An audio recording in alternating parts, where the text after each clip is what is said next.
ओम नमः शिवाय साथियों, मैं प्रदीप सिंह, फाउंडर ऑफ अनंत विजय सेवा संस्थान। साथियों, आज आपको मैं श्रीमद् भागवत गीता का अध्याय 5 कर्म योग कृष्ण भावना भावित कर्म का श्लोक नंबर 15 का संस्कृत और हिंदी वाचन करके सुनाऊंगा। तो श्लोक नंबर 15 है, नादत्ते कस्यचित् पापम न चैव सुकृतं विभु अज्ञानेनावृतं ज्ञानं तेन मुहन्ति जन्तवः। इसका हिंदी अनुवाद है, परमेश्वर न तो किसी के पापों को ग्रहण करता है न पुण्यों को, किंतु सारे देहधारी जीव उस अज्ञान के कारण मोहग्रस्त रहते हैं जो उनके वास्तविक ज्ञान को आच्छादित किए रहता है। तात्पर्य है, विभु का अर्थ है परमेश्वर, जो असीम ज्ञान, धन, बल, यश, सौंदर्य तथा त्याग से युक्त है। वह सदैव आत्मतृप्त और पाप पुण्य से अविचल रहता है। वह किसी भी जीव के लिए विशिष्ट परिस्थिति नहीं उत्पन्न करता, अपितु जीव अज्ञान से मोहित होकर जीवन की ऐसी परिस्थिति की कामना करता है जिसके कारण कर्म तथा फल की श्रृंखला आरंभ होती है। जीव परा प्रकृति के कारण ज्ञान से पूर्ण है, तो भी वह अपनी सीमित शक्ति के कारण अज्ञान के वशीभूत हो जाता है। भगवान सर्वशक्तिमान है किंतु जीव नहीं है। भगवान विभु अर्थात सर्वज्ञ है किंतु जीव अणु है।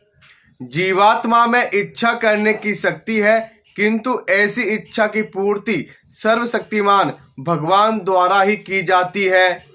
अतः जीव अपनी इच्छाओं से मोहग्रस्त हो जाता है तो भगवान उसे अपनी इच्छा पूर्ति करने देते हैं, किंतु किसी परिस्थिति विशेष में इच्छित कर्मों तथा फलों के लिए उत्तरदायी नहीं होते।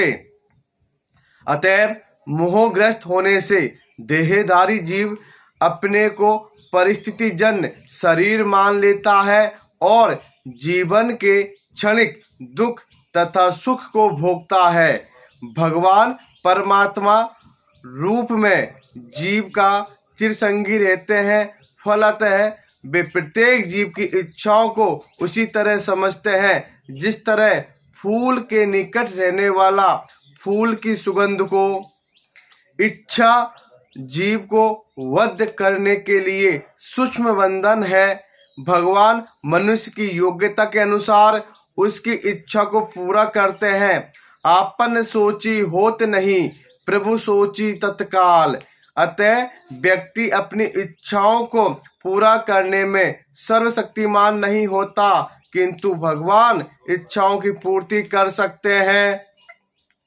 वे निष्पक्ष होने के कारण स्वतंत्र अणुजीवों की इच्छाओं में व्यवधान नहीं डालते, किंतु जब कोई कृष्ण की इच्छा करता है तो भगवान उसकी विशेष चिंता करते हैं और उसे इस प्रकार प्रोत्साहित करते हैं कि भगवान को प्राप्त करने की उसकी इच्छा पूरी हो और वह सदैव सुखी रहे।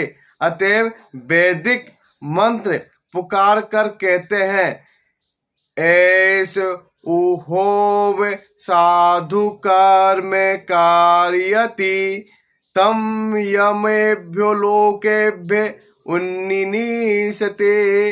ऐसे ओ एवा साधु कर्म कार्यति यमधो निनीसते। भगवान जीव को शुभ कर्मों में इसलिए प्रवृत्त करते हैं जिससे वह ऊपर उठे। भगवान उसे अशुभ कर्मों में इसलिए प्रवृत्त करते हैं जिससे वह नरक जाए।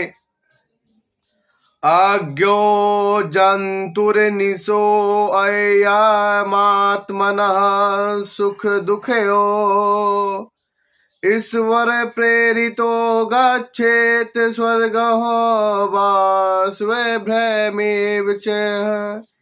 जीव अपने सुख दुख में पूर्णतया आश्रित है। परमेश्वर की इच्छा से वह स्वर्ग या नरक जाता है, जिस तरह वायु के द्वारा प्रेरित बादल। अतः देहधारी जीव कृष्ण भावनामृत की उपेक्षा करने की अपनी अनादि प्रवृत्ति के कारण अपने लिए मोह उत्पन्न करता है। फलस्वरूप स्वभावतः सच्चिदानंद स्वरूप होते हुए भी वह अपने अस्तित्व की लघुता के कारण भगवान के प्रति सेवा करने की अपनी स्वाभाविक स्थिति को भूल जाता है और इस तरह वह अविद्या द्वारा बंदी बना लिया जाता है। अज्ञानवश जीव यह कहता है कि उसे भवबंधन के लिए भगवान उत्तरदायी है। इसकी पुष्टि वेदांत सूत्र भी करते हैं। वे समय न सापेक्षत्वात् तथा ही दर्शयति। भगवान न तो किसी के प्रति घृणा करते हैं न किसी को चाहते हैं, यद्यपि ऊपर से ऐसा प्रतीत होता है। तो श्लोक नंबर 15 का संस्कृत और हिंदी वाचन यह है। कल फिर मिलेंगे श्लोक नंबर 16 के साथ। ओम नमः शिवाय साथियों, धन्यवाद।